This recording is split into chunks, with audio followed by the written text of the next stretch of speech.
listen. So yes, as Trish said, my name is Scott Aaron Rogers. I'm with Who's Left, and it's thank you for being in costume. I'm glad I'm not the only one. I thought we were gonna, yeah, I thought we were having a costume party here. All right, listen, no, listen, it serves a purpose, and I will come to that. But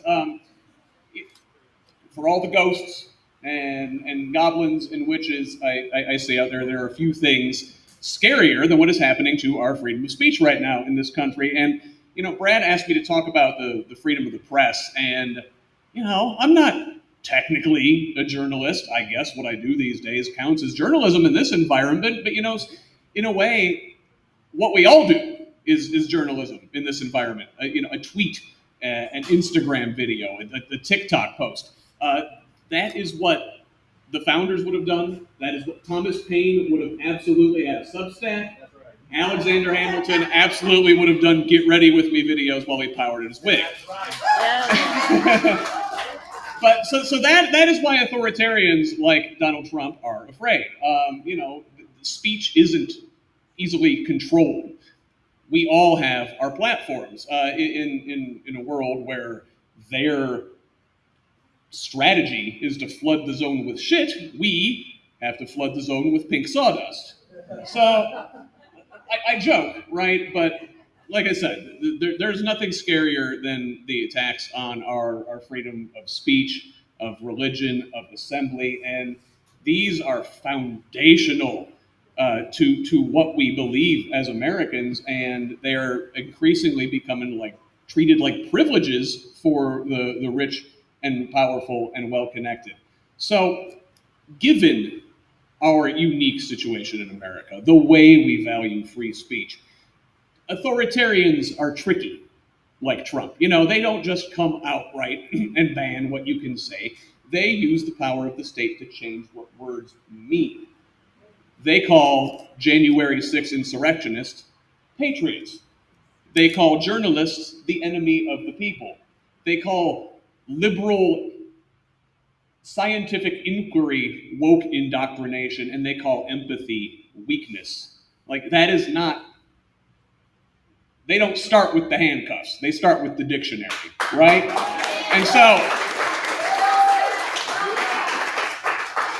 then soon enough, what happens? You better watch what you say.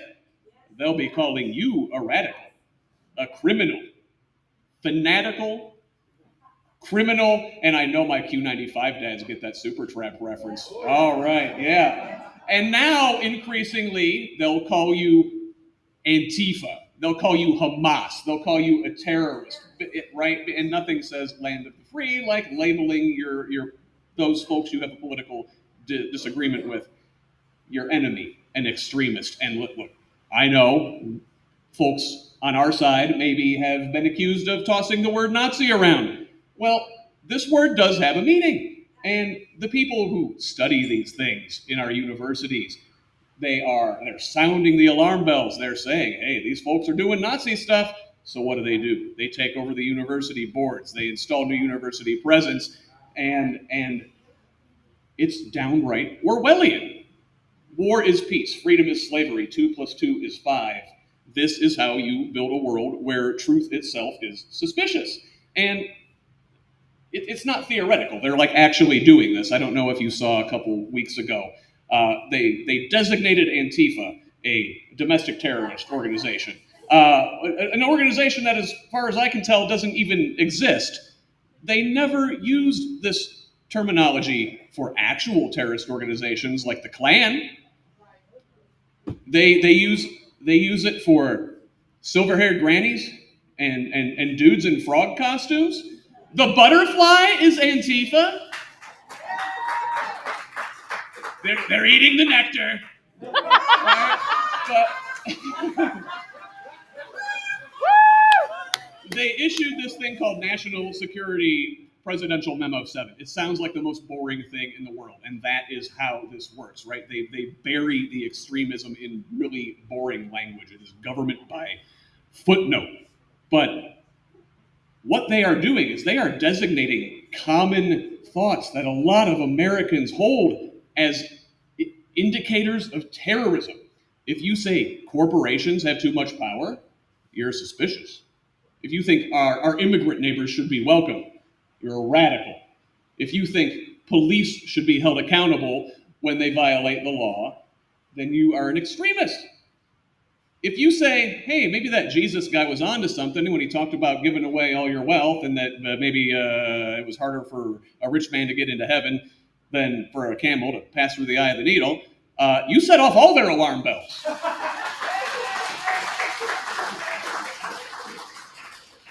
The Holocaust was legal.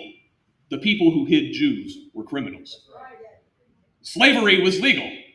The Underground Railroad, they were criminals.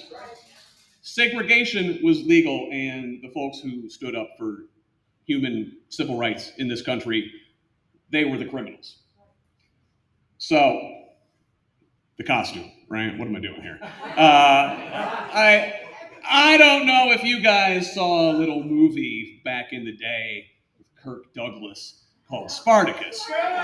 Yeah. So, if you don't know, this was a guy a former gladiator, a slave who led a revolt against the Romans. And after a pitched battle and Spartacus and his forces were defeated, the Romans come and they're gonna get their guy. They're gonna string him up, and he says, "All right, which one of you is Spartacus?" And Kirk Douglas, he gets up with his chiseled chin, right, and he's gonna say, "It's me, I'm Spartacus." But then another guy says, "No, I'm Spartacus." And then another, and another, and another. They can't kill the idea because the idea is shared. So when this government, when this regime calls teachers and nurses and librarians, even, butterflies, extremists, maybe the only thing left to say is, okay, well, I guess we are.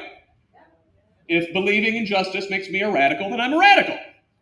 If fighting for equality and human dignity makes me Antifa, then I'm Antifa. And if empathy is terrorism, then I guess I'm a terrorist, and I don't know if a lot of folks are comfortable saying that out loud, but whether you admit it or not, that is what this administration thinks of you at this point. So, what are they going to do? Arrest 200 million of us if we all say, that's me? My favorite Hoosier ever, Eugene V. Debs, once said, while there is a lower class, I am in it. While there is a criminal element, I am of it. And while there is a soul in prison, I am not free. And that is how we get through this thing, is solidarity with each other. So, when they ask, who's the radical? Who's the terrorist here? Who is Spartacus here? Yes, I am Spartacus. Thank you.